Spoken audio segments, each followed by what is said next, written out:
Welcome to the AFC East Shakedown. I'm your host, Tommy. Stop. Joining me is Nope. Stop. Juan. And I want to say something. Juan is very upset right now. Juan's very upset. Now. This is a takeover. I want my apology, and I want it right now. All right, listen. So I was gonna apologize right now. Okay, Juan, listen. Here it is. So I'm gonna guys everyone that's watching.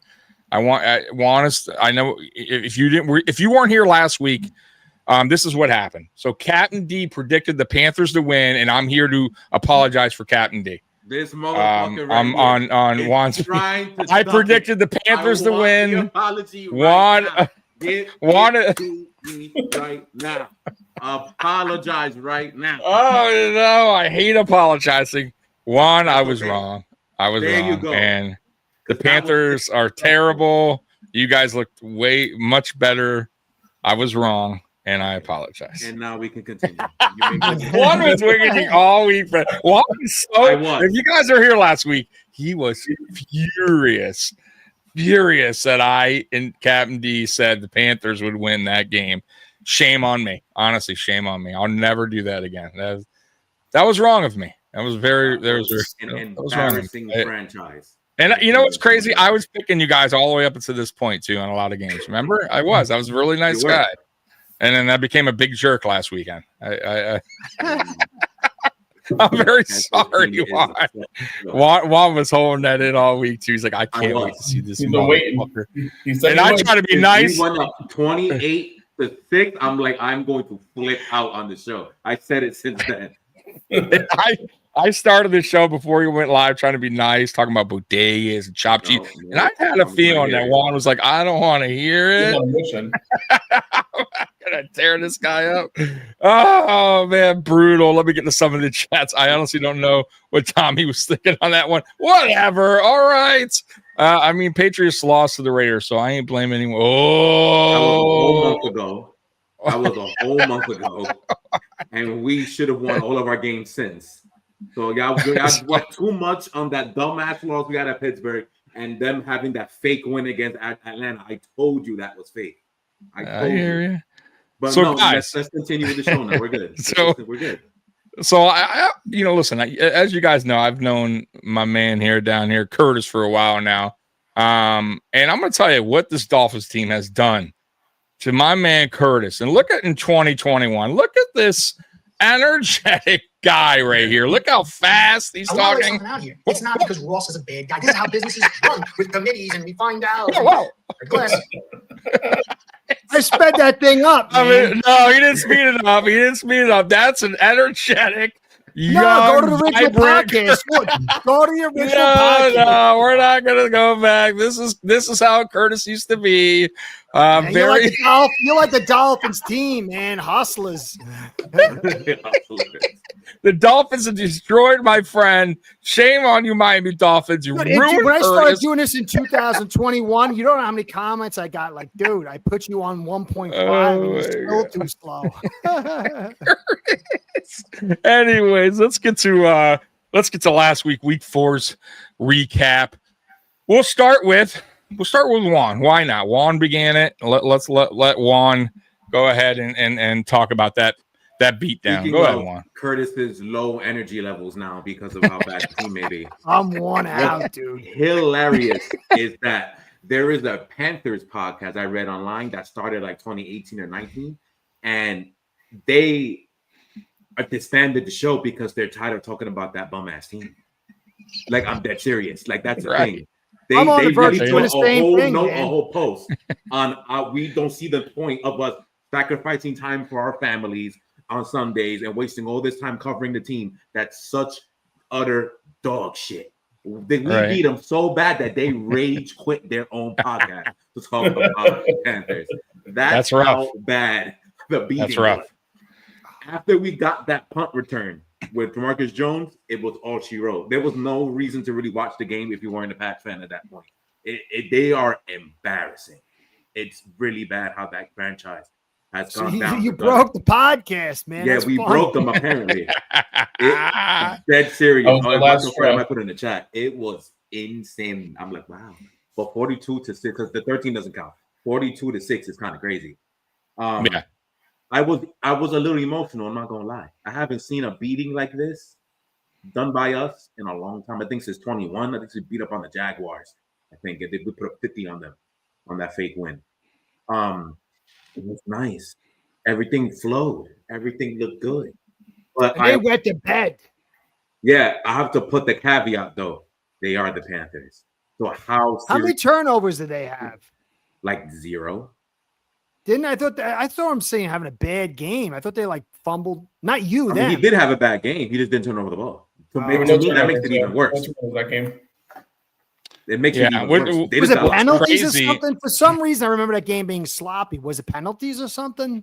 5 penalties for the Panthers for 40. We have penalties, but it didn't. The time of possession, Juan, stands out. They had 35 to your 24, which is you would think. I mean, just seeing that stat alone, that the Panthers would have won this game or been in it at least. They're that bad. That's a big difference, bro. So go ahead, Juan. Sorry we didn't cut you off. I tell you last week how bad that franchise. And I'm gonna tell you why. Because the week before they had this little comeback against Arizona, and people were buying in on that. And I watched that, and I'm looking at it, and I said, almost all the yards they got on that comeback was because of the refs. The refs pushed them down the field for them to even score in the first place. They never conventionally went down the field by themselves that whole comeback. So I'm like, people are really digging to this shit. And then Atlanta does Atlanta things and fucking lays an egg at Carolina, and people bought in on that bullshit. I'm like, no. The offense didn't do anything to score those 30 points. It was all the defenses, all Atlanta shitting on themselves. I think Penix threw like 2 pick sixes. That's 14 of 30 points right there. Like, yeah, everybody bought. I'm like, no. How's Penix? I haven't watched Penix yet. How's Penix? He's up and down. He's up and down. He's played like he's up and down. I don't even know he's played 10 games in the NFL yet, though. So he's still kind of considered a rookie. He's raw. He's raw. Yeah, he's raw. I loved him in Washington, so I have his back. So whatever happens. But he up and down. He played good last week. Really good against Washington. Danger zone coming in. Gentlemen, Anthony and I are circling the drain over here. Shit. What a victory. What's a victory Monday like? It's pretty good. Feels good. Juan, what's that feel like? Feel good, yeah. Pretty good. It does. Curtis, you got victory Tuesday, Curtis. So yeah. I remember having one. Is that it, Juan? You got any more for the game?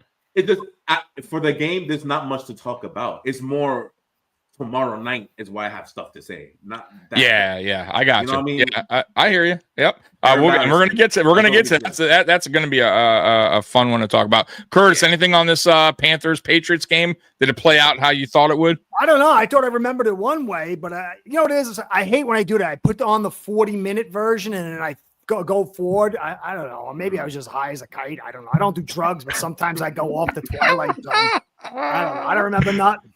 Don't remember nothing. You just saw that score. What I do remember, I remember McDaniel doing what I hate him to do, and he does well. He called a couple of beautiful screens at the right moment. He's just a master of that. He just knows when they're going to blitz, and he calls the screen. I thought Ramadre looked good. I thought May looked good. But I don't remember too much after that, I think. Maybe I was thinking about another game. Who the hell knows? I mean, Josh McDaniels is our team MVP right now. It's Josh McDaniels. He's been since he's always done it. It bothers the heck out of him. Yeah. He knows not just, all right, I'm going to call a screen, but he'll call it over the middle at the right time. But he's just that's like one of his superpowers. Anthony, what you think of the game, man? I mean, I definitely had the Patriots win this game. I didn't think there was going to be a shot at the Panthers winning. I thought it'd be closer. Thought it'd be closer, but man, I mean, I'm not really shocked that the Patriots ran away with it. Kind of thought if there was going to be a team run away with this game, it would be the Patriots. Not really much to say. I mean, Diggs had a strong game this week too. But the Patriots really didn't have to do much this game to run away with it. I mean, I think May only had like 15 passes or something like that. Like everything was limited. They didn't have to do much. They sat in the fourth quarter. It was. I mean, everyone knew last weekend I was joking when I picked the Panthers. If anyone, sure, okay. I was just trying to, I felt bad for D. I didn't want him to be the only guy. So I was like, you know what? I'll play along and I'll pick the Panthers. I'm a good guy. No, Juan is right. I think I kind of fell into the Panthers kind of trap where they came back versus Arizona. They blew out the Falcons, and I believe it was in Atlanta. And sometimes, either way, they blew them out. They held them to 0 points. So I thought maybe the Panthers, who knows, will kind of keep this game somewhat close and pull off a victory. But I was way off. But looking at the box sheet, I mean, my God, like you didn't have to do a lot. They won time of possession, which is still a crazy stat to me, but. I mean, May was 14-7, 203, 2 touchdowns. It was a really good day, but it wasn't electric, right? But it was a good day. Bryce Young, he's just not the answer, man. I know he came around last year, but he's just not, man. He's 5'11", too, man. That guy. He's small, just like his body, like weight. He's just not. Yeah, I just. They don't struck like out so hard, dude. They did. That was a bad selection. Who else won that draft? Stroud and who else? There were some good quarterbacks in that. Yeah. So they had their choice. And they still could have drafted a quarterback. You know what I mean? They were still a bad team. They still had their opportunity to move away. Yeah. But Purdy was last pick. I don't know if anyone thought. I'm just thinking that's the quarterback who was decent in that draft. Yeah. But yeah, I mean, looking at you guys, like I said, Stevenson, 38 yard. I mean, nothing was really that impressive for you guys as far as like, that I'm looking at. I mean, May had a good game, but May was. May was that was efficient. 14-17. You can't ask for better. 2 touchdowns, 203. That's no turnovers too. You got to add that in. But either way, that just kind of goes to show you that you don't even have to have a perfect game to destroy the Panthers. The Panthers are bad. So good for New England. Winning at home like they should have. They went to 2-2. So, congrats for you guys. All right, let's go to the next one, and we'll get to my game. Why not? It was nothing special. Bills versus Saints. It was kind of like how I thought. I told you guys it wasn't going to be like this, oh, my God, blowout. I told you guys we weren't going to go, that whole 16-point was ridiculous. I knew we weren't going to win by 16. It's not how we do. But we still winded up winning pretty big, 31-19. I mean, that's what we've been doing lately, 2-score.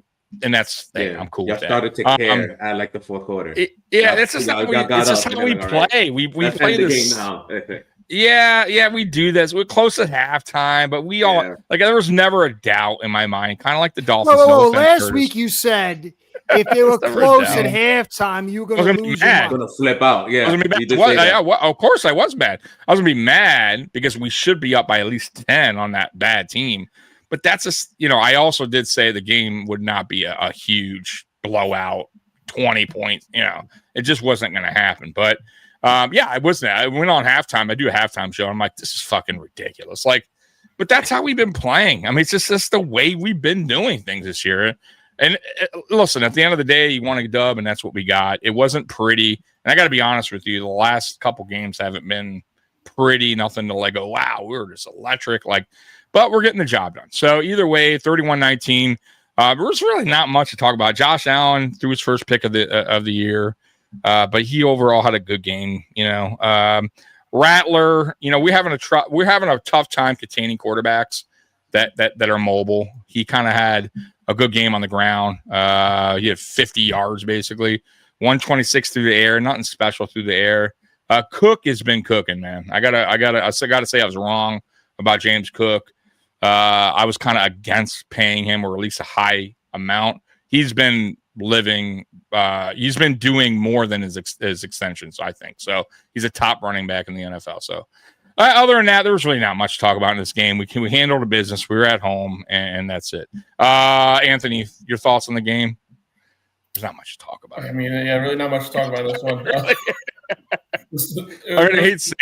love my team. Bills win. That one run by Josh Allen was insane, though. I got to point that out. They're right. Scrambled up the middle and vintage Josh Allen. That wasn't even vintage. That was like a running back running between the tackles type of thing and just not being touched. That was pretty entertaining to watch. But anybody who thought to me, because he's done that to us many times. He's done that to a lot of people. Yeah, he's a. He you know what it is with Allen? I think he'll turn the switch when he wants to. Like, that's what I like about him. You know, if you need him to become that guy, then he'll become that guy. If you don't, then he's like, I noticed that's what he's doing now than years past, where he would always try to be Superman, you know, and that sometimes led to fumbles or bad passes. Now he's kind of picking and choosing his moments. So yeah, that was one where we really needed like a play, and he made it. But yeah, he's tough, man. When he gets going, man, he's tough to bring down. Juan, your thoughts? I mean, not much really to go by this game, but go ahead. The biggest thing that I got from that game, it has nothing to do with the Bills, by the way. It's about the Saints. Yeah. It's just when at halftime, when they were at like at your 5 and they had a chance to take the lead, that stupid ass fucking like end around throw play. I'm like, they're trying to solidify the tank. Billy special, because there was no fucking reason to call that play at all. For Olavi to throw that pick, I was dying laughing. I'm like, okay, so they don't want to be really competitive. They just want to show that they got something and then throw the game away. Okay, got it, no problem. But it was nothing. This game was nothing. No. Yeah, they were trying to get cute there. I will say it was there for a quick second until it wasn't. The safety made a good play, good read on it, and made a good play. But yeah, you didn't need to do that at that moment. But that sometimes, you know, certain coaches, I don't know, they see something different and it didn't work out. Curtis, your thoughts? Anything on this game? Yeah, I think I had said 34-19 or 34-23, something in that range. Yeah, exactly. Something in that range. I mean, I knew with Rattler you weren't doing anything. So, yeah, the only thing is you guys' defense is still, I think you guys are giving up 6 yards on the ground per rush. It's shaky. We're one of the worst against the run this year. We are 31st against the run. So we are.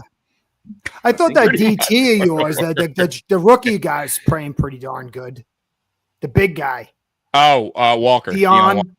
Yeah, he's turning out to be a good pickup versus as far as the draft goes. He was a guy that I wasn't too high on because he's not a true one tech. Even though he's huge, you would think he's a one tech, but he's actually playing pretty well. Like you know, which is good. You know, you want someone to work out in the draft, man. It's been a little bit of rough lately.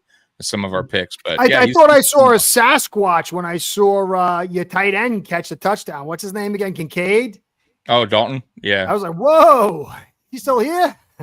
Yeah, he's it's weird. Our offense is just, it's going to be it's just not, you're not going to see a certain guy just be consistent week in, week out. It's just not how we're built right now, which is fine. As long as if we're putting up, they call a touchdown 30 a game, I'm fine. On that or something? No, I don't believe so. I don't think we had any. Not that I recall. Yeah, not that I recall. Who knows? Oh, it was a penalty. I think maybe on the other team. I don't know. Whatever. Yeah, I saw him touchdown. Cecil, the three draft picks are not too great, but with through 6 picks are average. I'm guessing you're at. Yeah, we're good. Like with our draft picks, we're usually good 3 through 7. Like. But rounds 1 to 2 is shaky with us for some reason. All right, let's get to the Dolphins and Jets. I'll start with you, Anthony. Anthony. Chest, I'm broken out, baby. No, 0-4. Curtis making funny over here. Jeez, that's bad. Anthony, what's going on? There's a lot going on. Again, another week where the final score is closer than the game really was. This game was not a one-score game. You know what's going to happen at the end of the year? It's going to be a kind of cute little thing with the Jets. There's going to be like, you know, they're going to be like 0-15 or some shit like that. And it's going to be like, but the Jets played 13 one-score games that could have gone either way. It's going to be like the, you know, what they say in the booth for those things, just to make the Jet fans feel a little bit better. But if you're watching these games, the Tampa game was the same thing. I would say the only game that really like struck me as a game that could have gone either way and should have actually gone the Jets' way is the Steelers game. But the Tampa game, that was a game that was well out of reach in the fourth quarter. The Jets kind of found some luck, the refs making calls in their way to kind of make it a little bit easier to come back. But this game, I mean, the Dolphins had it in hand. Dolphins kind of shifted to a more conservative approach in the fourth quarter. They had guys wide open in the secondary all day long. Even with Tyreek out after he left with his injury in the third quarter, there were still guys just wide open. They ran that bootleg crossing route, I feel like 8 times in this game, and it was every single time it was like the Jets seen it for the first time in their lives, a bootleg run for a completed pass. This Jets defense, I mean, they're marginally improving every week. They went from allowing 33 points, 31 points, 28 points, 27 points. You know, they're getting better every single week. Yeah, I see that. Yeah. By the time the season's over, we might be allowing 15 points a week, and that's Woo! that's I like it. Direction. That's right. Yeah. It's concerning, this defense where it's at right now. And they have a lot of injuries now creeping their heads in, which is only going to, I assume, make this defense a little bit worse. But again, I mean, you're allowing 30 points a week. How much worse can it really get? I mean, it can still get bad. Yeah, defense is concerning. The offense, though, I mean, I'm happy with what I'm seeing out of the offense. I'd like to see them come out with a little bit more fire. I mean, they did in this game, but they fumbled the ball at the 4-yard line on that opening possession. And then, that was brutal. No, it was Anthony, brutal. I think that kind of flipped the whole game around. Well, it definitely did. I think you guys would have won, but that's it. You can't do that. That's such a crucial moment there. You score, you're up. In the NFL too. Like, dude, it's such a turn. Yeah, it's talking about a momentum switch, man. I mean, just like that. 7-3 to the Dolphins get the ball, and they just marched 96 yards down the field. And it's 10-0. To put the cherry on the top, 96. 96 I mean, that's just brutal. That's a slap in the mouth. Oh, that's brutal, guys. Go ahead.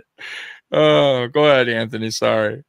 I mean, the moral of the story with the Jets this year is penalties, not being able to take the football away from the other team. They have 0 on the season. Their turnover margin is -7 on the year. Those things have got to get corrected.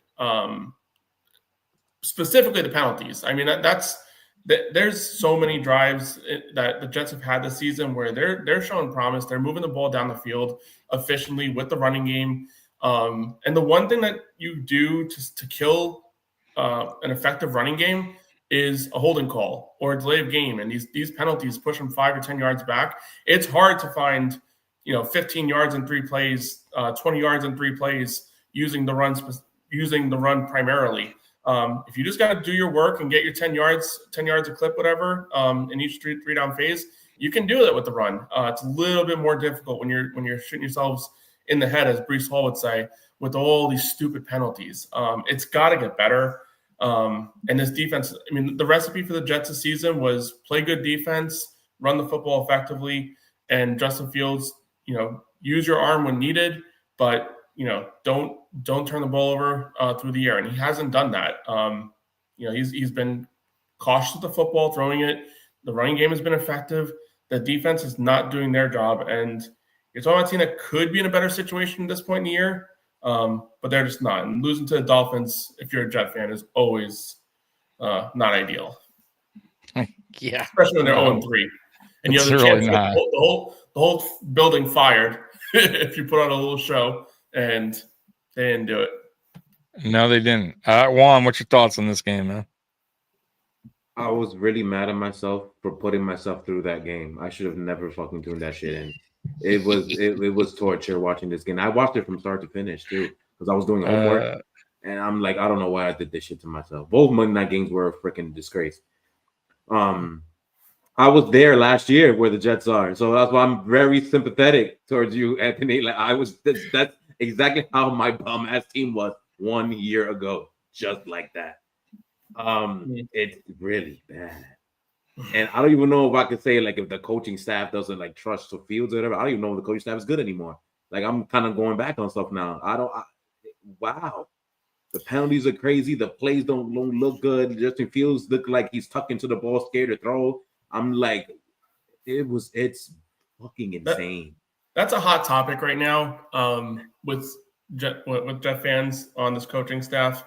And all I gotta say, give it time. But to Jet fans that think that this is definitely not a one-and-done situation, if they keep losing games in this fashion, penalties, just idiotic mistakes, I mean, the Jets have played games, 9 fumbles between both teams. 7 have gone to the other team. 2 the Jets have recovered, and they've only been their own fumbles. So they've only recovered their own fumbles all season. I mean, I know fumbles are just luck of a draw. Guys got to be in the right spot. But explaining how almost on every single situation, the Jets are just not in the right spot to recover these damn things. Ball security, I mean, how many punt returners are we going to go through this year that are going to have ball security problems? And they made it a point of emphasis. They showed Aaron Glenn on the field with the boxing glove, punching the ball out, trying to get, make ball security a point of emphasis. But I feel like that's something you do in Pee Wee and high school football when you're having fumbling problems. It's not really something that you should be doing in the NFL, but anything's got to happen to turn this thing around. But yeah, I mean, that's a hot topic conversation. I think Engstrand, as far as the offense is concerned, I don't have much concern with the offense. I would just like to see them come out with a better game plan, as opposed to falling behind a little bit. And I mean, we say that, but that opening drive should have been a touchdown. I mean, they ran the plays effectively. It's just, a nice punch out by, I think it was Jack Jones I think it was Jack Jones. A nice punch out the goal line. But the Jets were doing their thing. They were moving the ball. Still got a hold. It can't. Well, yeah, of course. Yeah, that's the name of the game. But so I'm not as concerned with the offense. I think the offense is going to score points. I think they've shown that they can do that here now. 3 out of the 4 games they've played, they are scoring points. But again, it's just got to happen, from start to finish, and you got to stop making these dumb mistakes, penalties, and turnovers. Some of the points are coming late, though. So that's why I'm kind of like meaningful. I'm kind of like I'm kind of like torn on the garbage time points. But I get where you're going. Like if you look at the box score, like Fields actually had a decent. Like I'm not gonna hate on what he actually had a decent game. What was he? 20 of 27, 226 and a touchdown, no interceptions, and he was 81 yards on the ground. He had that nice run for 43 and a touchdown. So I mean, not terrible, but.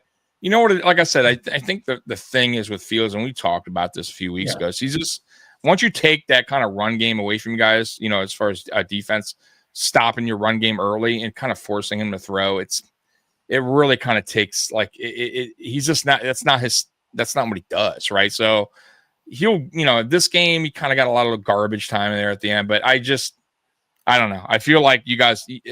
In order to move in the right direction, man, you guys have to get another quarterback. And then obviously, I think like the defense, my God. I mean, you guys went from like borderline elite at one point a few years back to like crashing and burning. I mean, it's crazy how much you guys dropped, man. Like, and it's like, I was like, damn, the Jets have a good, people are fearing to play the Jets, right? The defense is that good. And now it's like people can't wait to play the Jets.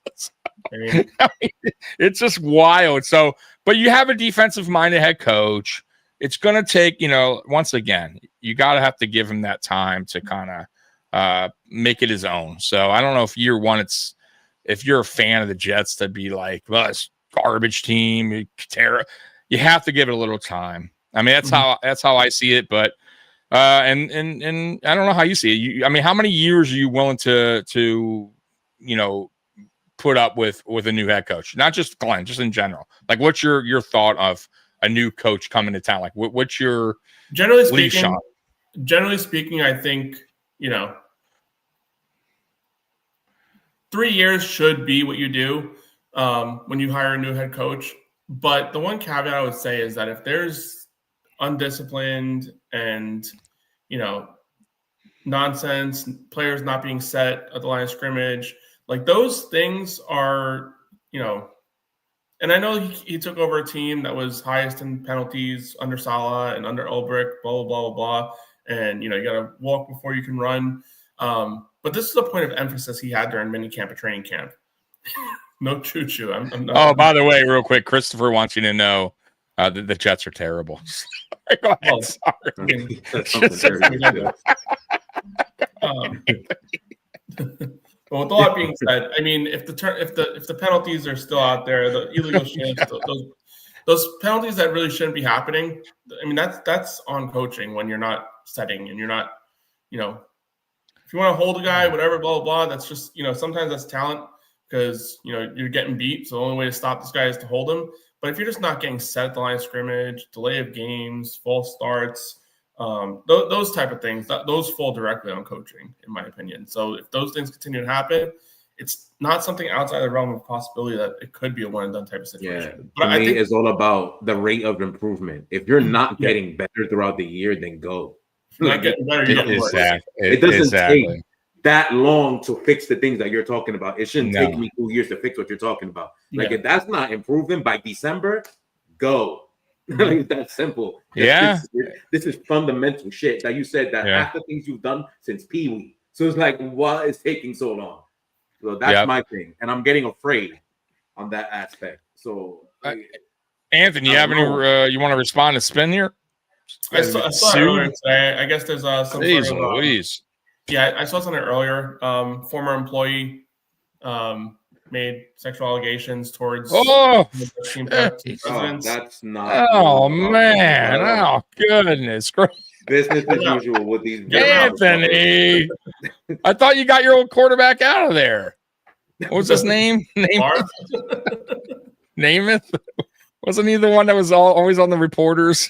Well, Favre was not Favre. Well, Favre too. Favre, yeah. But then it's your old quarterback. We're like, I love you. That was classic. I want to kiss you. You're so pretty. Yeah, give me kisses. Who was that? Namath? Yeah, was that Namath? I want to kiss you. Forget the game, baby. Let's get to it. Oh my god. Anyways, your Jets are funny, bro. We love it. Curtis, talk about your team and the pretzel, man. Oh man! Well, first off, that Hill injury was absolutely brutal, man. Dude. Oh my god, Curtis. That was brutal. Go ahead, Curtis. That set up a disaster. Look, I don't know. Are the Jets trying to tank? Like, why would Wilkes come out and play man and blitz? Like, that's the exact opposite of what you want to do against this team. It was like, hey, you know what? I got kryptonite in my pocket. I'm not going to use it. And so that we took advantage so much on play actions, the man coverage. It was terrible. But McDaniel, I have to say, actually called probably one of his best games ever. Waller, who, I was like, it's not bad trade. See what happens. But then I was worried he was going to end up being like OBJ, just a total waste. But he had a phenomenal game. Tua looked good. Offensive line was not that good. The defense can't stop the run. You guys literally opened up on that first drive and just ran up and down the field. So it might be a garbage team. We lost Hill. Can't trade him probably next year. Lose him this year. And, it is what it is. It's a win. But, you're already seeing people, well, now that we got Hill, we got better. And, we're going to go on. We'll probably make zero sense. Right. That makes zero sense. It's stupid. Yeah, listen, I get you don't like the guy, but right. It's stupid. Look, they have a point. I think we'll get better schematically and philosophically, running the football, using play action, using Tua the way he more should be, because now that you don't have Hill. But there was one play, I was the Jets. Still it was a terrible, though, Curtis. Oh, yeah. But there was one play where I forgot what DB it was. He played 16 yards off Hill. So you're going to lose a ton of leverage and you're going to lose a ton of talent. But the philosophy we had, we were just – because, look, you got Waddle and Hill. You got to get them on the field. And it kind of restricts the right philosophy and scheme, which is this. Pass bounce, run the football, play actions, get those tight ends involved. And we weren't doing it with Hill. And once we kind of started doing it a little bit, and then when he was totally gone, we really laid into it. So I think we don't have the talent to drive this scheme, the right scheme and philosophy. But I think from that standpoint, they're right, but it's not going to make us a better team. It'll work against the Carolinas or the Jets, but it's not going to work against like the Chargers and Atlanta and stuff like that. So. Yeah, I don't know. I think that like listen, I get where you're going with it, but Hill is that dangerous of a weapon that defenses have to respect him and game plan versus him. So like even I get where you're going with that. You can change your offense up a little bit to that more balanced attack, but either way, not having them there it's still that does hurt. Like that hurts regardless. So, but he hasn't been effective for a year and a half, so it doesn't hurt. You know what though? He was being effective in that game. Yeah, because the Jets with a bad defense decide to blitz and play man. But it helps. But having a guy like that though, and I got into talking about my team. When you have a guy like that, a weapon, it does bring a lot of attention, which helps the rest of the offense out. Like it can, he may not have the stats because it's helping everybody else out. You know what I mean? Like, so that's how I see it. But I get your point. I don't know if he'll be back next year anyways with the Dolphins. So that's probably it's probably like a 15-month rehab, over a year rehab. Yeah, but I mean, it's just in general. I don't like it. It didn't even seem like you guys were like. That was the thing. It seemed like he was happy going off the field. It was like, he was smiling in the ambulance. He's like, he was probably so high though. They probably him up with everything. No, right away he was. They're like wheeling him out of there. It's like, all right, woo! That's horrific, though. Can you imagine having to rehab that thing? Oh, dude, brutal. But they said it went well. Total. Yeah, they said it went well, but still, man, oh god, that was brutal. It's like was the other way. That was brutal. So this game, man. Look, man. At the end of the day, I picked you guys to win. I believe I did. At home, 27-21. I mean. You guys gave up some bullshit points at the end there, made it closer to what it really was. I thought you guys had a good game plan versus them. That opening drive was terrible for the Jets. That fumble, like I said, that flipped everything. The game. And then the kick return fumble in the second half. Oh my god! Right, I forgot about that. Down by a touchdown. I forgot. Right. That was and it. That right there to me closed in the end zone. They closed it. That was it. It was a wrap. That was ridiculous. Absolutely. That call was probably one of the most lamest offensive pass interference calls I've ever seen. It was touchdown from Garrett Wilson, right? That shit was crazy, dude. Oh, I disagree on that, by the way. I do. Listen, wide receivers do that all the time, and there's a way to do it. I thought he did it just fine. His arm wasn't super extended because they say like as long as you don't like. Make it where it's so obvious. All receivers do push off a little bit. They all do it. He was bracing like this. Yeah, but I thought it was a terrible call. That was terrible. I agree. Terrible call. The week before, Devontae Adams did the same thing in the Rams game, and the announcers and everyone was like praising, like this is something only like elite wide receivers know how to do, and it's a legal push off. You're not physically pushing off. Garrett Wilson does it wearing a Jets jersey, and it's freaking pass interference. Take a touchdown off the board. It was a beautiful touchdown, by the way. It was a great catch. Garrett Wilson, man, he's a really good player, but it is what it is with the refs, man. It's week to week. It's week to week with all. That's like every sport. Yeah, with the refs, yeah. But I think that's every sport, like baseball, same shit. Like. They'll call strike zone perfect one game, the next game they're fucking all over the map. Like it's just the way it works. They're going to the electronic umps, whatever we're gonna call it. But even that's gonna cause some kind of controversy. You'll see. Like it's not gonna. I think you need to have It's just the way it works in sports, man. You're gonna have that. It's not gonna be perfect, bro. There's gonna be they're humans, but I just feel like there's an upstairs. I feel like they can change it. The leagues want it like this anyway. It's more publicity anyway. It's more money. That's true too, and the betting and all that. But if you want to get it right, like you could discipline refs and shit if they wanted to, but like why would we do that if it makes us get talked about 24/7? You know what I'm saying? So I'm pretty sure that's part of the marketing strategy as well. If we're gonna take it to the corporate, take it to the suits.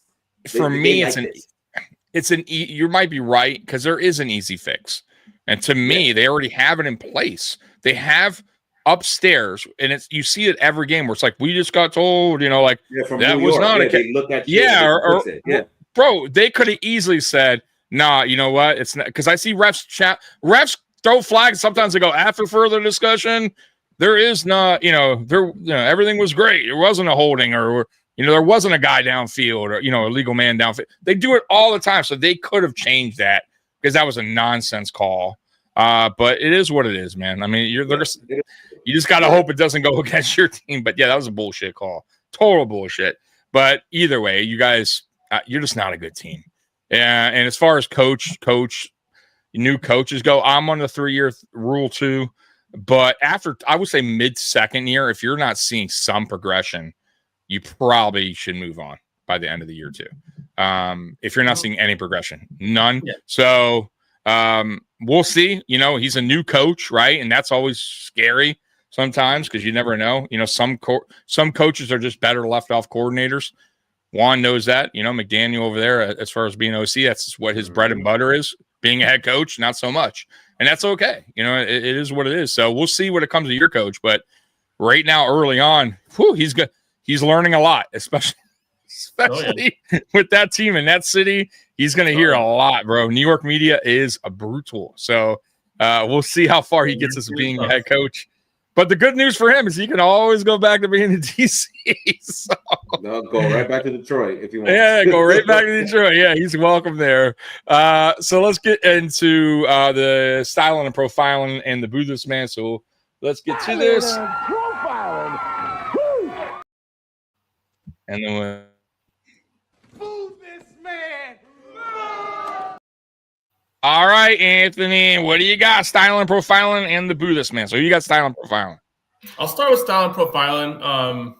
The easy one's Garrett Wilson, but I feel like I can't give it to him right now. I got to give it to Mason Taylor, son of former Dolphins great Jason Taylor, and one-time Jet as well. Coming into this game, had his coming out party a little bit.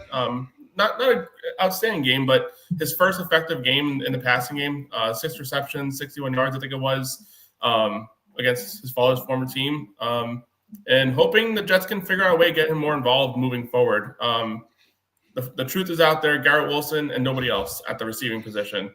And to get some work out of the tight end position, especially one that for Justin Fields, who's historically hit his tight ends early and often and throughout the stretch, if Mason Taylor can kind of get this as a building block moving forward, that just gives Jets offense another dimension that they desperately need. Okay, who you booing? I feel like I did it already, but I got to do it again. Steve Wilkes, Jets defense is just brutal. Something's got to happen here. He might – I don't know if it's been done before, but he was a one-and-done head coach. He was a one-and-done defensive coordinator with the 49ers the year they went to the Super Bowl, and he's trending very quickly to being a one-and-done with the Jets as a defensive coordinator. This defense is brutal. It's awful. That's it. Got you. There you go, Juan. Anthony Juan, what you got, man? For styling and profiling, let me think. Because I can say McDaniels again. But I'm going to give the nod to the O-line specifically. I'm going to start on my boy Will Campbell, since we talked about him last week. So my boy is doing his thing. For about 3 out of the 4 games, he's been at bare minimum an average tackle. So base damn near elite play last week. Everybody talking about his T-Rex arms, his little T-Rex arms. My boy killing though. My boy's advanced stats up off the charts. He's doing great. Let's go, Will Campbell. He said he's going to die to protect Drake May, and so far, so good. Nice. He don't get tested tomorrow, so we're gonna find out about him for real in about 24 hours and change. So far though, he's been great. So for Boo This Man, I'm going to go a little bit outside the box, and no one's really talking about them, but I'm going to talk about them. As much as I praise Josh McDaniels, I'm actually going to give the Boo This Man to the coaching, and I'm going to explain why. And in big general sense, I don't like the fact that in 3 out of 4 games, we've been allowing opening drive touchdowns to the opposing team. That's not good. That's horrific. That shit needs to stop. I don't understand what their initial game plans are that they're fucking up, and then at least they adjust well, so that's good. But we cannot be giving them a 7-point head start, and then we start from behind automatically. Like that's not good. Mm-hmm. And on the offensive side of the ball, it's fairly similar. We haven't really been scoring on opening drives either, but most people kind of don't. So that's not as serious. But the defense, that has to end. Second is penalties. We're still getting like 7 to 8 of them a game, and that needs to slow down as well. Again, we're being tested heavy tomorrow, and we cannot be getting those bad defensive penalties to give Josh Allen more chances to whip our ass. That needs to be changed tomorrow. Okay. But and one more thing on Josh McDaniels, he will not be getting 100% from me. He will get 90 because our run game is probably the worst in the league in terms of an advanced metrics. It's up there. We need to fix that run game. So he needs to figure that shit out. But that's what we get. All right. Curtis, who you got, man? HM, man, that guy is electric, dude. If he was on a real team, he'd be a superstar. He just runs so fast. He runs pretty darn hard. Some amazing cuts. He's not a jump cutter like Sanders, but man, he can hit the sled and cut back. He can catch. They're gonna probably move him a little bit more to the receiver, a little bit like Tyreek Hill.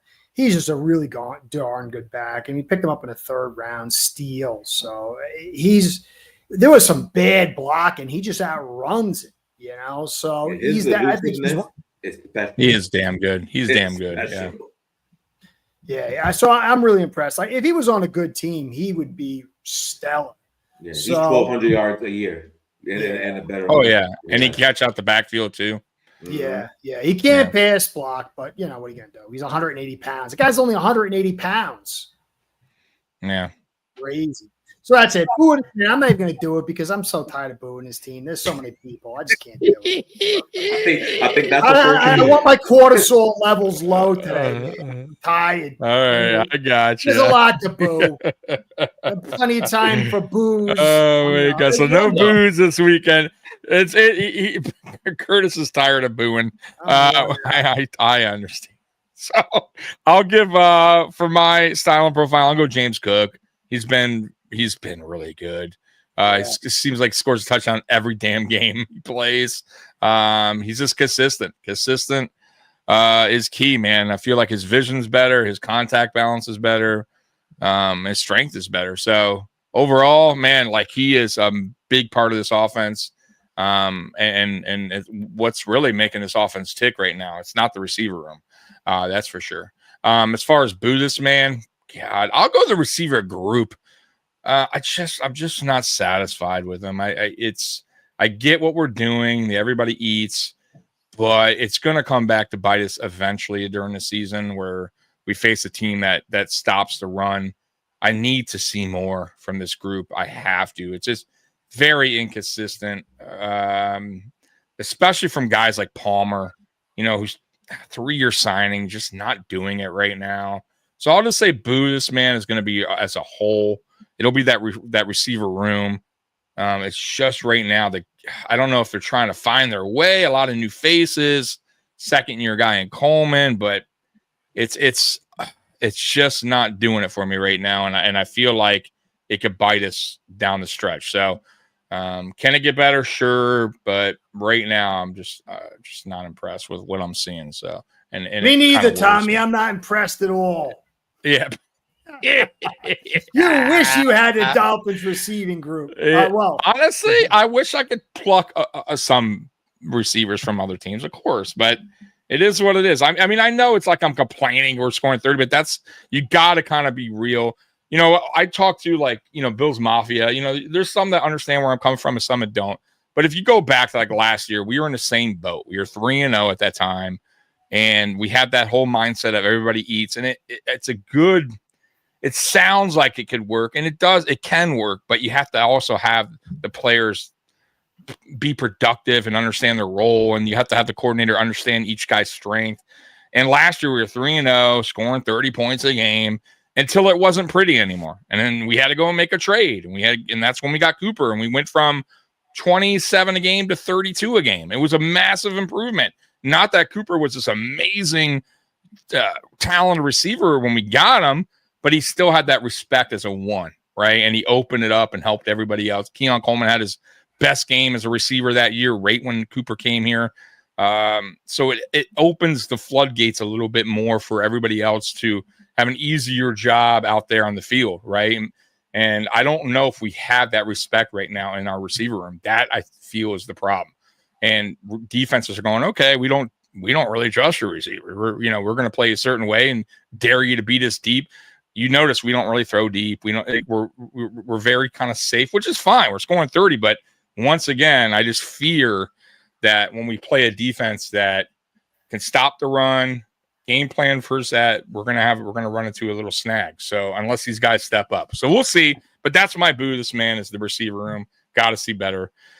Got to see better, especially against bad teams. I mean, come on, let's be real. Like, right, like the Saints, you should be working the Saints. The week before, the Dolphins were, the corners were all banged up. Guy comes in, we're running the ball. It makes no sense, right? Like, so I think it's a little bit with the coordinator, a little bit with the receivers as well. Anyways, all right, so that's that, and let's get to Week 5. Here we go. Let's start with the Jets and the Cowboys. Anthony, talk to me. This one's a tough one for me. 1-2-1 Cowboys, by the way. How do you feel about, real quick before you go on? I'm sorry to cut you off, but how do you guys feel about the tie in the NFL? I hate it. Like, I think you should no ties, man. Play until a fucking win, right? Are we all on board with that? That's just ridiculous. Yeah, like, absolutely. I think so. And what's with the 10 minutes? Go 15. You go back to 15. Right? Go to 15 and fucking wait. And if there's a tie at the end of the first overtime, go in a second overtime, and then you have to do a 2-point conversion, whatever. Figure something out. Or sudden death or whatever, but figure that shit out because ties are ridiculous. Anyways, go ahead, Anthony. So this one's got me a little. I feel like the sky's falling right now on the Jets, and I don't know if I want to do it, but. With this game, I mean, Dallas got some injuries on the offensive line. And I know we talked about Tampa with the same thing a few weeks ago. I just think Tampa's a better team overall, better coached, I think, at this point in time. We don't know what Schottenheimer is as a head coach. Now, do I think the Jets are going to take advantage of an injured offensive line like good teams normally do? No, I don't, because this defense is still awful.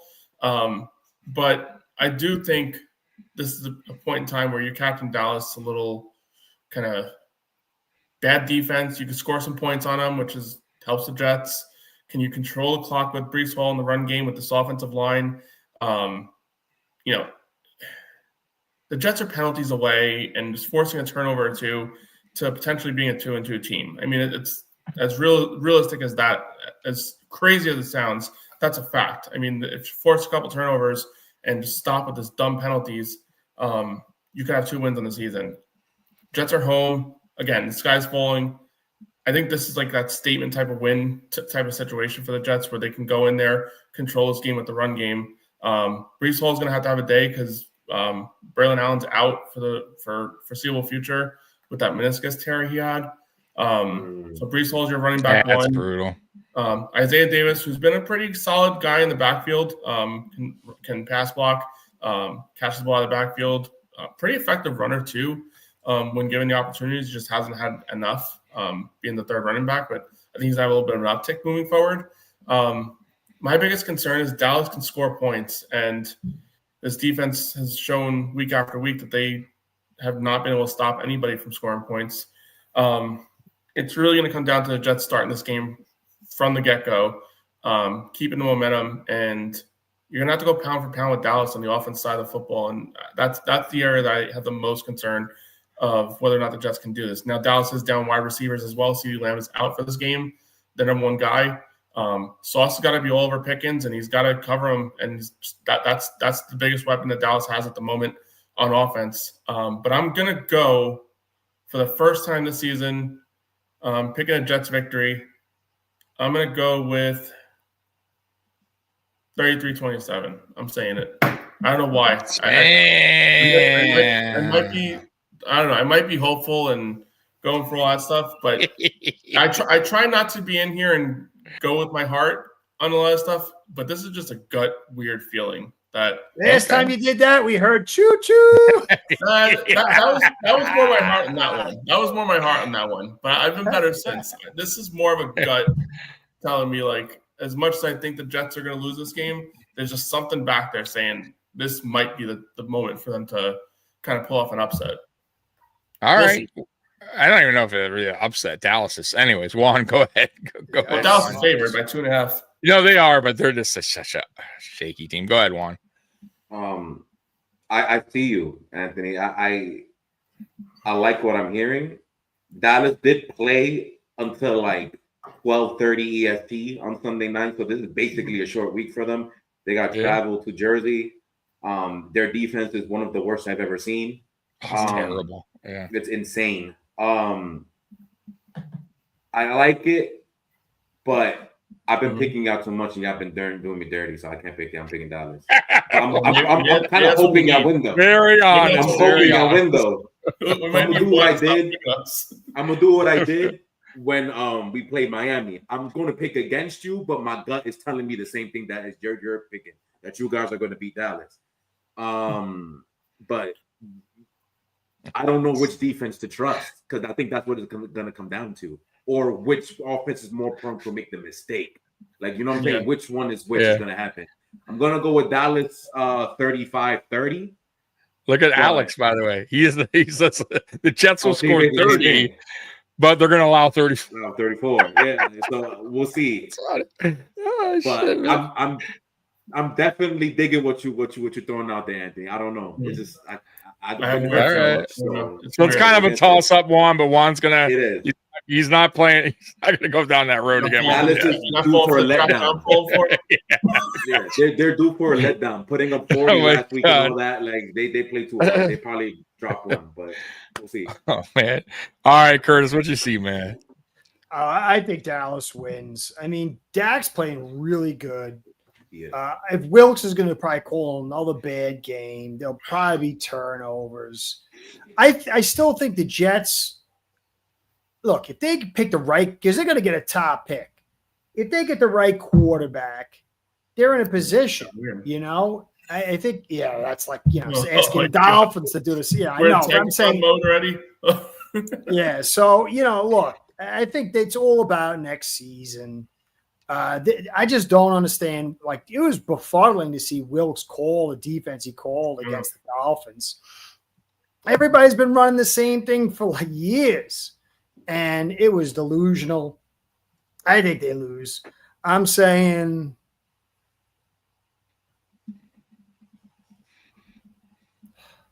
31-23. Yeah, I don't see the Jets winning either. Dallas's offense is pretty good, even though they're missing some pieces. Yeah. Man, Pickens had himself. That was a great trade by them. They got him for nothing, really. So he stepped up last week. But, to Juan's point, Dallas has given up some major points this year. It's crazy. So, but to flip that script, the Jets offense is not scary or anything like that either. They're not Green Bay. They don't have the weapons. They don't have the quarterback either like that. So Curtis is upset. He's upset. I don't blame him. Like that. It's like, screw this Jets team. I'm tired of hearing about them. But yeah, I think I think Dallas wins. I think this might be a close game, but the Jets defense too is terrible. They're going to give up some decent amount of points. God, you know what, man? I might go blowout here. I don't know why. Yeah, there goes Curtis again. I'm going to go blowout here. He was upset I said that, but I'm going to go blowout. I'm going to go 37-20. I know it's crazy, and maybe it might not be that way, but I just feel like Dallas's offense right now, even without CeeDee Lamb, they're putting up points. Dak's playing well.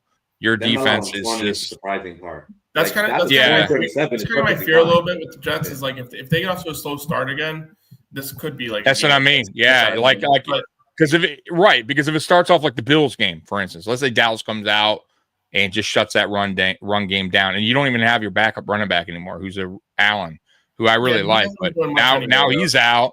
Now you're down to Hall, and you're down to your quarterback, really, so you got to count him as a running back. And you saw what happens when you get your run game shut down. You're one-dimensional. It's very tough. There goes Curtis again. He's sick of the Jets talk. But he just wants one of he's so sick and tired of this damn Jets. He's sick and tired of the AFC East. He is, yeah. Right. But either way, man, but who knows? Any given Sunday, anything can happen. But so somebody's comment in here earlier, they're like, it's actually a good thing if you lose. Oh, right here. Cecil said it. The Jets are better. And it is true. Like, and I know it's tough to say as a fan, like you never want, like it makes it tough to watch. But at the end of the day, if you want to see your team, you know, like be better in the future, because that's the outlook right now for you guys, is you need draft picks. You need draft capital. And obviously, being a losing team, you're going to get a top 5 pick, maybe the top pick in the draft, which guess what? Probably go with quarterback, right? Like, I mean, that's what you need. So for me, if I'm on a team like the Jets, like if a fan of the Jets or a losing team like the Panthers or Saints, you want to continue losing. You do, especially if you believe in your coaching staff and your GM. Right now, once again, if you don't, then of course it could be all for naught, right? It could be a total waste. And what does it mean anyways when you're drafting shitty players? So hopefully for you guys, you know, hopefully not, but for you as a fan, that it winds up working good in your favor, that, you know, you get good draft picks in here. But right now, like, he's right, man. Honestly, you don't, what's the purpose of winning game? Like, it's not. For one, you know what I'm saying? Like, what do you try? I mean, look at, you know, even the Patriots, you know what I mean? The Patriots knew last year, like they should have that number 1 pick. You know, their coach kind of fucked them there. And that could have helped them a lot, but you know what I mean? Whatever. Either way, it helps. I know that was a shitty thing, Juan, your damn Mayo. Fuck around, man. Anyways, that's what I got. I got a blowout. I think Dallas, and the Jets fans are going to be booing, but come on, what do you expect? I mean, they're bad. So. Well, I mean, there won't be many Jets fans there. It'll be like 90% Dallas. Right. They'll be there in the very beginning. True. Yeah, Dallas travels well too. So, anyway, so that's my prediction. I think you guys go to 0-5, and I got to be honest with you. To start the season, when we predicted through the AFC East, like our predictions, I think the Dolphins in last, but I had the Patriots in second, and I still believe in that. I think the Patriots are doing things right. I think the Dolphins are just a really hot mess, and I think the Jets are just so far from. Chess, dude. This is our Super Bowl run. Starting now. All right, we lost Hill. It's a run now, baby. That was on purpose because now nobody expects us to win. It makes them look smarter. Yeah, we got that cancer out of the locker room. Now it's time for a winning streak. We're better. Yeah. Anyways, let's get to the next game. We'll start. Well, might as well. You're back, Curtis. So let's go. Dolphins, Panthers. Go ahead, Curtis. In Carolina. Yeah, you're going against 1-0. 1-0 at home. I want to say this. Panthers are 1-0 at home. Go ahead. Look, if we lose, that's right. We should just tank the rest of the season. But I think we win. They're down a lot of guys. The backup defensive tackle, Hubbard, their running back. It's a big loss, nickel. They got terrible linebackers, but they do have Ashawn Johnson and Brown. And it's going against Stephen Strange, or that's Doctor Strange, I think, from the Marvel, but Strange from the Patriots. And Jonas Savai. Garbage ass Cole Strange. Yeah, so there's an advantage there, but if McDaniel's not brain dead, he'll just run the ball a lot. Bryce Young stinks, and I think we'll pull out a win. I don't think we're brilliant. 27-17. No, 27-20. Wow, a little kind of so garbage touchdown maybe at the end. Yeah. Because he'll do kind of like sort of a Fields thing, scramble for a few things here or there. But there's no way. A-Chain will probably have a decent day. They're probably going to start moving instead of cover 2, cover 1. They'll bring the yellow corner back up. J.C. Horn's really good. They'll jam Waddle, but Waller's going to be there. Then they'll probably hit the nickel because Wade Smith's out, and we got a decent nickel at Washington, and A-Chain will catch something, maybe break it. So I figure we win, but it will be like more of a garbage time stuff. Gotcha. It makes the game look a little closer than what it was. Yeah. Juan, what you got, man? I think I'm gonna go Dolphins too, but I don't know if that's the wise move. Whoa, he's going Panthers. He's doing what I did last week. Smart move. I'm not. Smart move, Juan. Oh no. Okay. I'm a punk out. Because some of it tells me because they got beat up too bad. When teams get beat up that bad, they usually come back the next game with a vengeance, especially now at home. So I think a bettor's choice is to bet the Panthers in this game, but I'm not gonna do that. I'm picking the Dolphins. It's because of HN and those linebackers. That matchup is injuries too. Like Hubbard out. They do have a pretty decent offensive line, even with Hunt out, and they got okay. So and we suck at the run, but still, man. Yeah, those linebackers. But they don't have Hubbard garbage. either. That's a big loss. That's like the one of their best playmakers. Him being gone. I'm gonna go Dolphins. I'm gonna go. Come on, Juan, choose Carolina. 24. No, I'm not doing that. 24-17 is gonna be closer, but they're actually gonna put up a fight. But Dolphins, I think, will be okay. I think that makes sense at home too. They want to somewhat rebound. After losing, they'll lose more podcasts this week. They're gonna lose more podcasts this week. You're right. Oh my God! But what do they really expect the Panthers to do this? I mean, come on. Anyways, Anthony, what you got, man? I don't know. Panthers look like a mess. That's coming from a Jet fan at the moment in time. Yeah, it's bad. They didn't get beat by 40, so you have that over them. I don't know. I know the Dolphins, have been kind of crappy all year too, but I don't know. I feel like they're a step ahead of Carolina, maybe 2 steps ahead of Carolina overall. Just don't have any trust in what Carolina's putting out there. They are at home, as Tommy mentioned. They are undefeated at home, but I'm going to go with Dolphins win this game, 24-10. I don't know. I see no Carolina's future. Yeah. Jeez. All right. I'm gonna go Dolphins too. Hubbard being out is one of the biggest keys here for Carolina. If they had any chance, I mean, I like them being at home. Dolphins are 0-2 on the road, but this is a bad Panthers team. I don't like their quarterback, obviously. Just not a fan of him. Panthers are limited. They're so limited. Their defense is average. I mean, below average, actually. So I'll go Dolphins on this one, but I'm with Juan in a way. I think Carolina is going to play a little bit better after getting smoked. Ted McMillan, he might put like $150 in his game. I could see that happening, and that's not close. They'll probably go through the air more. There's one caveat. They do have Tommy Tremble and Mitchell Evans that is a rookie this year, and he's pretty big at 260, and he's a darn good run blocker.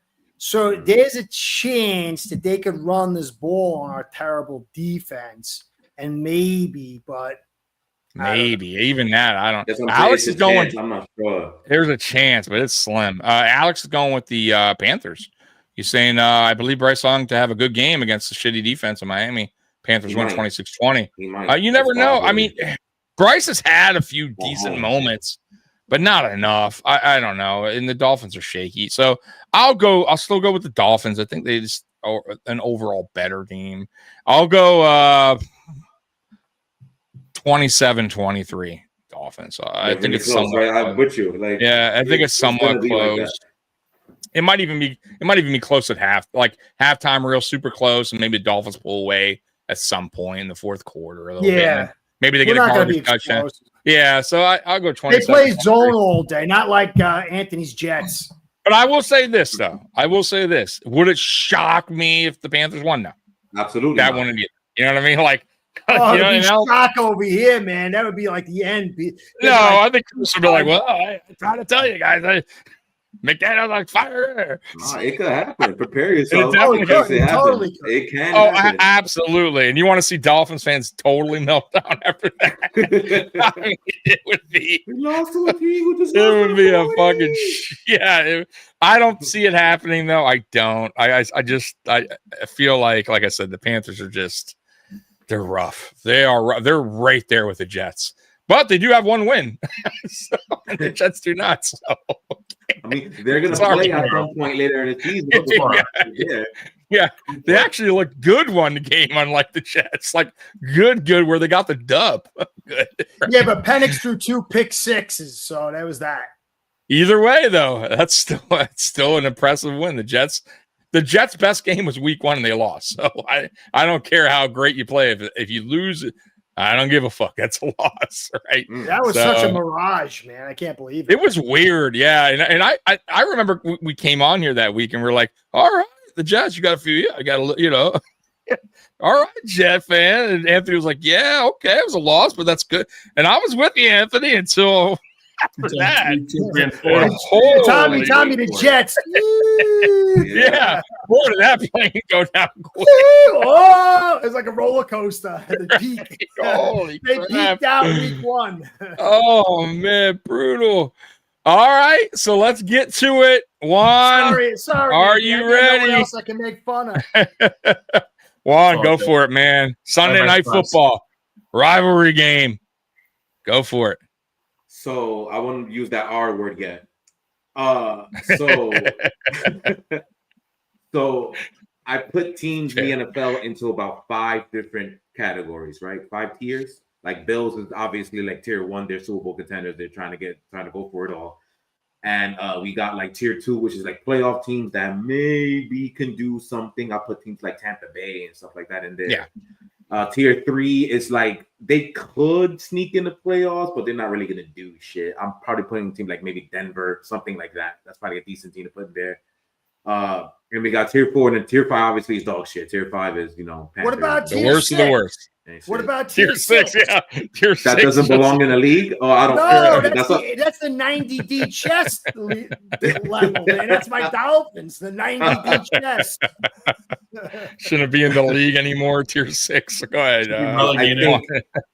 I think after last week, I think we can put New England in tier 4. We got out of tier 5. If we were able to blow out an opponent like that, fair. I think at least the dog shit opponents, tier 4. This is the measuring stick game, at least for so far in the first quarter of the season. How much better have we actually gotten? We're literally playing the complete opposites of last week. We're playing the worst team, arguably in the NFL, to arguably the best team in the NFL. This is it. So, and this is the teams, especially Drake May's first actual primetime game ever. So we're going to see how he plays in the bright lights on the road against these son of a bitches. These sons of bitches right here. He, according to statistics, advanced stats and whatnot, he's actually playing in a top 10 quarterback level. I wouldn't put him there yet, but in terms of numbers in the first month, he's been playing in top 10 level. He has been doing awesome reads. Josh McDaniels and him have a great synergy together. Things have been going sensationally between the two, even with the lack of weaponry that we have in the team as of right now. McDaniels has been finding ways to get the best out of all the talent that we have. Whether the talent is good or not is up to interpretation, but he's been getting the best out of everybody. And for the most part, everybody has been playing pretty well offensively. I can actually say I won't go as far as to say this with my chest out, but I'm happy to say that our best side of the ball is surprisingly on offense, and it's kind of crazy. I don't think anybody's seen that coming so far this year. We have some really good stats to back up how decent this offense has been in the last month, or the first month. But guess what? It's the heavyweight fight. This is the heavyweight, one of the heavyweight champions of the world right now. We're going against in their house. No, you went against Miami week 2. Remember, don't forget about that. Yeah, that was a good warm up. That was easy on the card. Yeah, now it's traveling. Yeah. They were home against you guys, Curtis. Yeah, I don't know. I don't remember it. Let's get back to it. So this one, we're gonna see how this game goes. We played okay last year at Buffalo, but it was on December game. You guys sometimes be balling out, not playing your best on the cold and whatnot, so that helped us a little bit. And eventually we shot ourselves in the ass and gave you a free fumble touchdown and lost the game. So shit happens there. But we have a significantly better coach. We have a significantly better staff. We have much better talent on the defensive side of the ball now, and that's going to be the X factor to me. I personally do not believe that we're stopping a goddamn thing. So we will be allowing 30 plus in this game. That's going to happen no matter what happens. But all I care about in this game is keeping pace. Can we keep pace with this team? If y'all give a fuck. Because sometimes y'all don't care and y'all let the Saints they'll stay around. No, I think what I need to know is, can we keep up with Josh Allen and company when they actually care and actually have to sit up on the chair and care about the game? That's what I want to know. That's what I care about.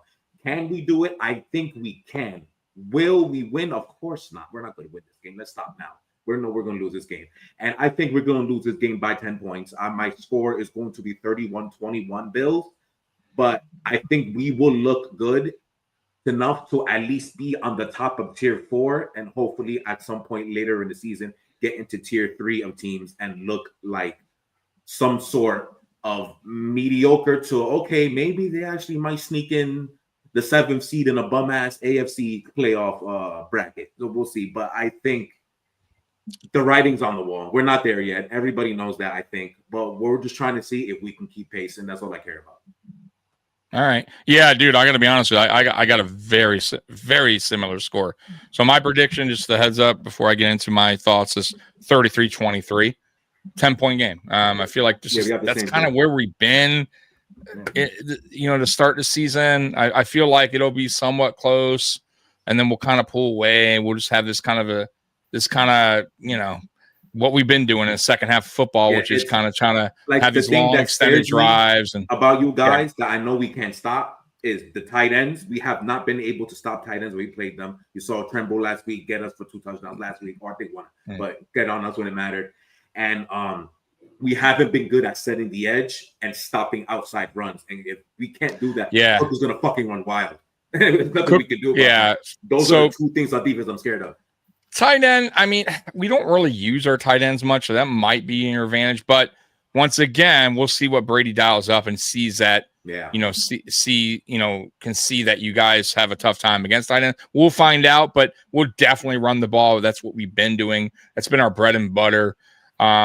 Cook's, like I said, I expect Cook to have over 100 yards again, probably a touchdown for you guys that are, keeping track of touchdowns for your running backs. If they're on your fantasy or just, if you're betting, he's probably going to get one in this game. He seems like he's getting one every game. Josh Allen's going to be Josh Allen, right? He's been very, like I said, he's not taking a lot of chances. Last week, he took a couple, had 1 interception. Outside of that, though, he's been very good with the ball, taking what the defense gives him. That's kind of our motto now. Josh Allen's totally, if you guys remember, dating back a couple years, Josh Allen would take way more chances. And now he's just like, hey, okay, you know what? Just going to kind of give what the defense is taking me, and we're going to do it like this. And that's what we've been doing. I like the Patriots. I do. I've been saying it. I call it how I see it. I think the Patriots are doing it right. This is how you rebuild. This is the proper way. You find your quarterback, and then you start to build around him. And then you start building your coaching staff, obviously, to help him and give him the pieces, the proper pieces. So I think the Patriots are absolutely doing it the right way, but they're not quite there yet to compete with the Buffalo Bills. And that's not a cocky thing. I'm not trying to be an asshole, but that's just that's a reality of it. And I don't hate the Patriots. Like, a lot of Bills fans, like, oh, fucking Todd Brady, fucking hate the Patriots. Like, I don't. Like, I understand. Look, the Patriots ran the East for years. Right? They ran the AFC for years. But if we're just talking East, which we are, the Patriots were the team. And in order to knock them off, you eventually have to be the team to knock them off. And that's what the Bills did. And now the Bills are supreme. And they're the king right now of the East, right? And it's going to take a team like the Patriots eventually to get to that point where maybe they do that. But right now, it's not close, right? They're still a little bit away. May's still in his development, which is good if you're a Patriots fan. You want to see that. But right now, man, it's going to be a little bit. I think the Bills still own this division for at least another year or 2. We'll see. How the Patriots get. I think. Yeah. And as a Patriots fan, it's like you said, what you want to see out of this game is competitiveness. You want to see some positive things going out of this game where you're like, hey, we didn't get steamrolled. We didn't look like total dog shit against the best in the East. But yeah, I think it's just a Sunday night game, man. We're going to be, I think we've won 15 in a row at home, something crazy. We just don't lose at home often. And I don't see this game being a loss either. I think, matter of fact, we go into the bye week 7 undefeated. I think we beat the Patriots, beat the Falcons, chill out, and then play the Chiefs at home after the bye. So we'll see what happens. I think, like I said, I think the Patriots will somewhat give up a little fight in the beginning there. But I don't trust your running game. You guys put the ball on the ground way too much. I mean, looking at your defense too, let's see here. So your offense, Patriots defense overall, you're terrible against the pass. You're 26. You're not good against the rush either. You're 21st. Against scoring, you're 10th, which isn't bad on scoring. Overall, you're 16th, so middle of the pack, but you're not good against the pass. Your offense, you're 25th in rushing. That's 7th in passing. Yeah, pretty bad. Now, with us, we're overall number 2 on offense, first number 1 team rushing. You're 2? Number 6. Yeah, number 1 in rushing, number 6 in passing, and we're 2nd in scoring.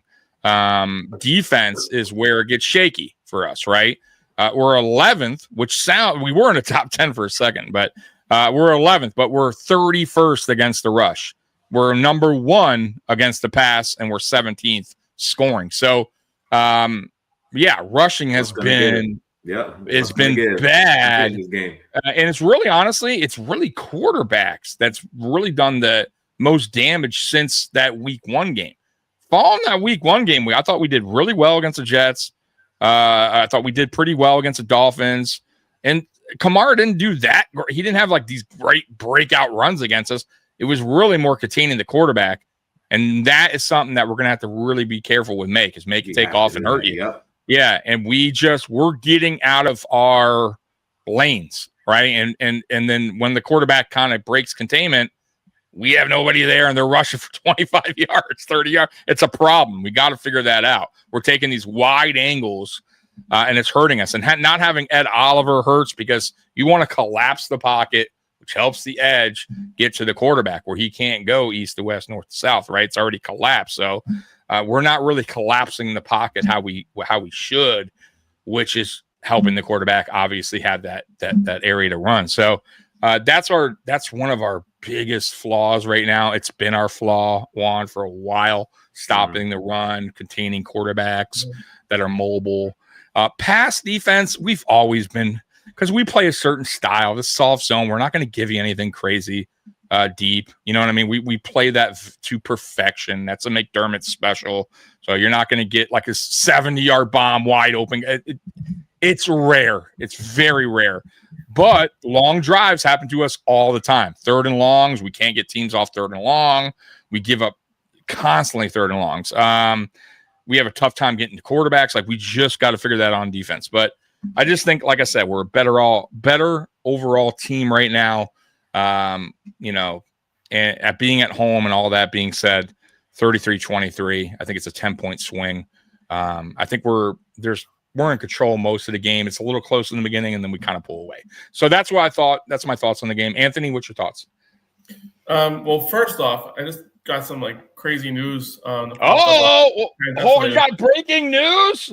Well, it's not breaking. It's been broken already. Whoa. But Mark Sanchez, former Jets quarterback, hospitalized after being stabbed in Indianapolis. Wow. What the? Oh, my goodness. Mark Sanchez. Who the hell would stab that guy? Good guy. What? Mostly critical injuries. So that's not good. Critical? Oh, that's not good. Yeah, he's been hospitalized. So prayers to him, man. He's a good dude. I never had a problem with that guy.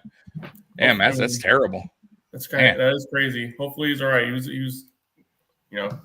last AFC championship game. He's absolutely he's an awesome guy. He sticks around the Jets. He's that's rough, man. I don't know if he's on the call in Indianapolis this week. You guys are trying to figure out. Maybe it was a robbery gone wrong or something. I mean, that's weird. A lot of that stuff's happening, man. America's getting crazy. Like, what did he do? Yeah, Mark's in. That's crazy. Yeah, I'll have to read into that when we get out of here. But wow, that's insanity. Prayers to him, man, his family. Yeah, Jeez, that's rough. He's an awesome guy. But yeah, just thought I'd put that out there. So I just saw it pop on my feed. No, I appreciate that. Yeah, I didn't even look at that. But go ahead, brother. So yeah, as far as this Patriots-Bills game, Patriots are kind of working their way. to try and build themselves towards relativity. The Bills are already there. It's a tall ask, especially in prime time, for the Patriots to go into Buffalo and try and walk away with a win. I don't have the Patriots winning, but I mean, all you want to see is just fight, some promise. Don't kind of keep things moving in a direction where Buffalo is still the ultimate powerhouse. Show that you're catching up. Show that you're bridging the gap and you're getting closer and closer. Than Carolina. That's what I care about. That's what it is. That's what you want to do. That's what you want to see. You don't want to see a situation like the Jets had so many times, like where we were second fiddle to the Patriots all those years, and anytime we play them in prime time, it would be oh, we're so close, we just got to beat them and take over the division, or we're taking that next step forward and we just show up in a blowout. You don't want that, but I think this is one that probably gets a little away. I think the Patriots are working their way in the right direction. Just Bills are just at a different tier, as you mentioned, Juan. They're just top tier, and you guys are still bridging your gap to find out if you're even just a playoff caliber team at this point. Mm-hmm. But I had the Bills win this one at home, 34-20. I think it's one that the Bills kind of run away with at some point in time. Fair enough. I mean, it's almost close to what we got, 10, 14 points. But what you got, Curtis? Yeah, I mean, sorry. Pats. I got the Pats winning 99-0. Pats winning 99-0. Oh, God, you didn't put 99-0 today. Yes, not to mention that. No. Spin was saying a bar fight, by the way. If you guys want, I mean, I don't know about that, but he's. If that's the case, I'm about. I do. By the way, I don't know if you told you guys, but I'm back working at the bar on Friday nights just for a couple hours. And dude, I think about that all because man, it's people carry knives in there all the time. And like obviously, I can't tell because we don't do the wand thing, and they're like we want them down, but it's wild, man. You gotta be careful when you go there. So bar fight, geez, if that's the case, man, geez, come on, Sanchez. All right, go ahead, Curtis. Can't be doing bar fights. Get the hell out of there. Yeah, no. When you got everything set up, man, that's crazy. Yeah, dude. I'll tell you what, attempted murder for whoever. If I'm sure they called him, but that's wild. But go ahead, Curtis. Mm-hmm. Yeah, I mean, you guys are gonna win. I think the Pats are obviously going in the right direction. I thought they were going in the right direction. I thought they'd be vying for the second in the division this year. I think May's working perfect tandem with McDaniel. I like the development. To me, a big piece was Campbell, his development, because you spent such a high pick on him. But he's starting to show it. He's starting to break the metrics. So I think they'll show something. You guys have a little weakness in the run game, so I take away some of the weakness of the Pats. I think they'll make it semi-close. I think 24-31 maybe. Because you guys have a tendency to go to sleep. You want to sleep on me.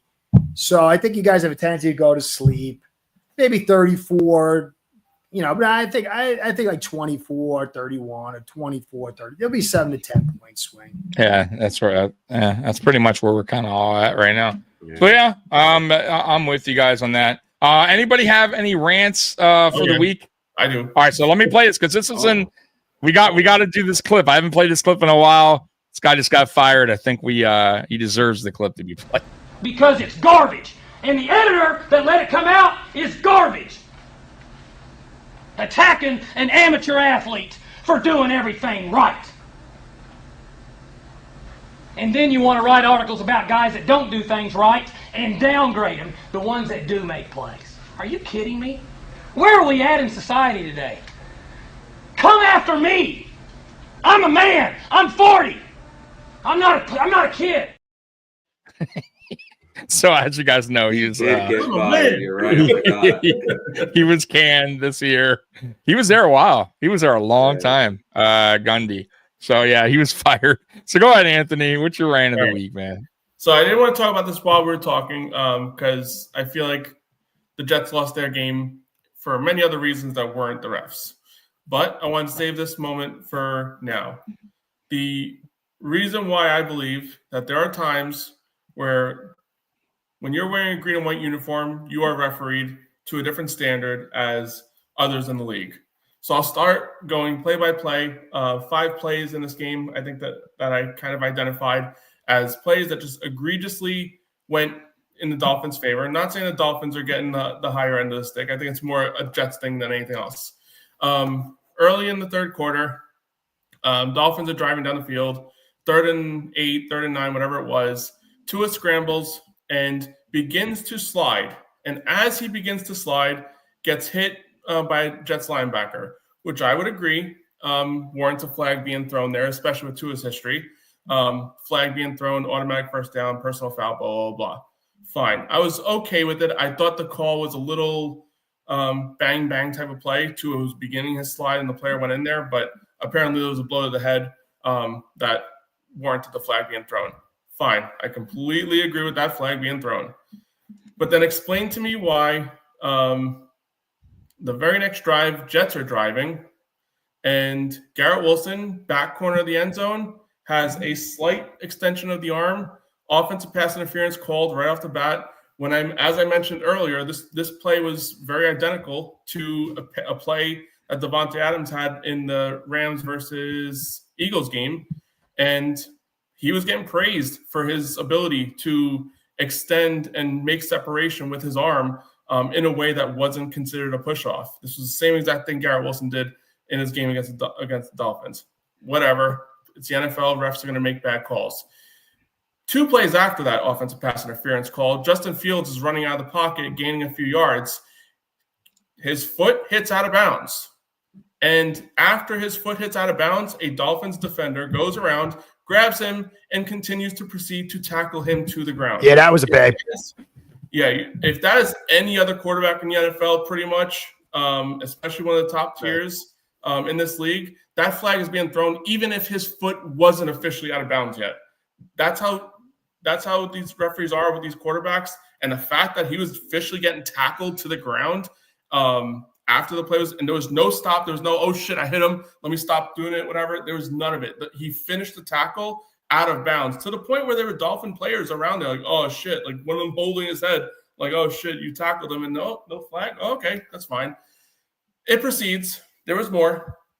On the second to last drive,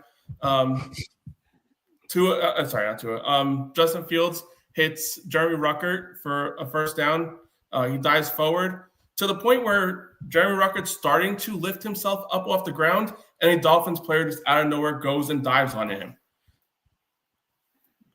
I'm pretty sure that that's like standard protocol for unnecessary roughness. No flag being thrown. And that one actually got called out by Dan Orlovsky on the broadcast on how was that one missed. He said it was the second missed call against the Jets. But again, I'm going down the line here with a few plays that just completely like kind of had me shaking my head. And then, not that it matters, but on the very, very last play, the stupid lateral, whatever the hell you want to call that play, a flag was thrown on that play for an illegal forward pass. But apparently these refs that were playing this game need glasses, because looking back at that play, not that it mattered because the guy he pitched it to was getting tackled, but the issue here is the flags being thrown. The lateral was legal. The pitch started at the 29. The player caught it at the 28.5. That, in general rules, correct me if I'm wrong, is the definition of a lateral. Now, again, I'm not going to say that this is the reason why the Jets lost, but what I am going to say is the Jets are a bad team, and they're doing enough to shoot themselves in the foot. They don't need the additional crap calls and they don't need a situation where they're just being mistreated in these games. Yeah, the refs screw the Jets. The refs screw everyone. But this was just egregious to me. I feel like it was a situation that just seemed overly one-sided. And the fact that these refs there's no like press conferences, there's no interviews, there's no conversations. I think all they do is they speak their mind on a poll reporter where they'll say, did you think it was pass interference? They just say, yeah, it was. And that's the end of it. But no, that was one that just had me like really annoyed. Again, the Jets do enough to lose the games on their own. They don't need the refs to help them. That's just kind of crazy. Cecil saying those refs better not be hanging out in New Jersey bars. Too soon. So hold on. I was waiting. I was waiting for someone to bring up the New Jersey thing. Okay. So is anybody going to talk about your Bills supporting the Canadian team Hey, man, we're friends with those guys over there. Okay, I get that. But if you claim and are proud to be New York, why are you not supporting the New York team? Hey, those are our friends in the North. Those are our buddies. Keep playing that Canadian national anthem at your games. Keep doing that and call yourself a New York team supporting Canada. Hey, we are the only official New York football team. Don't get that. You don't play next to New York City. I'm shocked, by the way, that you guys still share a stadium with the Giants. For as long as you've been around, y'all share a damn stadium. That's a fucking embarrassing. I'm sorry. Y'all got to get yourself a stadium. What's going on there? That's craziness. They had plans to Westside Stadium in Manhattan, but the Jaguars sharing a stadium with the Dolphins. Damn, it's kind of weird. It's just odd to me. They had a stadium basically ready to roll in Manhattan, but eventually got voted out. I guess the budget wasn't like officially approved. They gave it to us. Thank you. I appreciate it. Apparently. We appreciate that budget over here. Thanks, New Yorkers, for that budget. Juan, appreciate it. Tommy. All right, Juan. I'm just poking the air over there. Juan was mad when we started, boy. But now me and Juan are best buds, man. Guys. Oh my God. So anybody else? I know Curtis is done ran. He's tired of everything. Juan, you got anything, man? No, that's it. Just waiting for tomorrow. That's all I care about. Good luck to everybody. All right, we'll play Real Men of Genius. We're getting out of here, guys. It was a fun show. Let's get to some of these here. We'll play a couple here for you guys. All right, Real Men of Genius. What do we got here?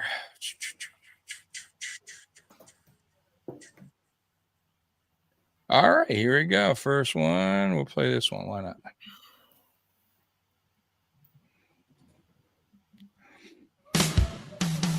Bud Light presents Real Men of Genius.